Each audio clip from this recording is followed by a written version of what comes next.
Simple pero makahulugan ang birthday message ni Richard Gomez para sa kanyang ina na si Stella Suarez na nagdadaos ng kanyang ika-81st birthday.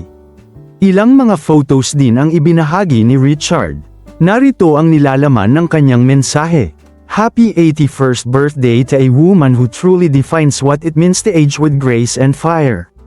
It is a joy to watch you move through life with so much energy. I can see that your calendar is always full, and your heart is always open to the friends and family who adore you.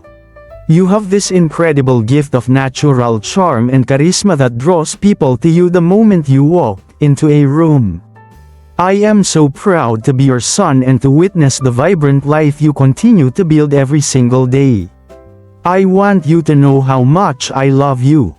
As you celebrate this milestone, please promise me you'll take wonderful care of your health so you can share many more beautiful moments with your family and friends and your dogs and cats.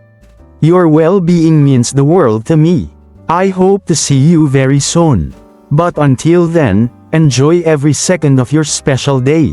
Happy birthday, Mom! Kasama ng mensaheng ito ang ilan sa mga photos ni Miss Stella at Richard na magkasama sila. Matatandaang ngayon ay naninirahan na si Stella Suarez sa Amerika. Narito naman ang mensahe ng ina ni Richard para sa anak noon. Richard and his family visit me every now and then, and we communicate on Messenger every day.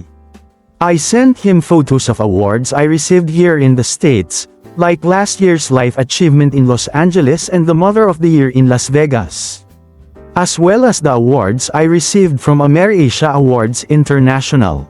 I also sent copies of the songs I wrote and published. Sa puntong ito, makikita ang pagmamahala ng dalawa.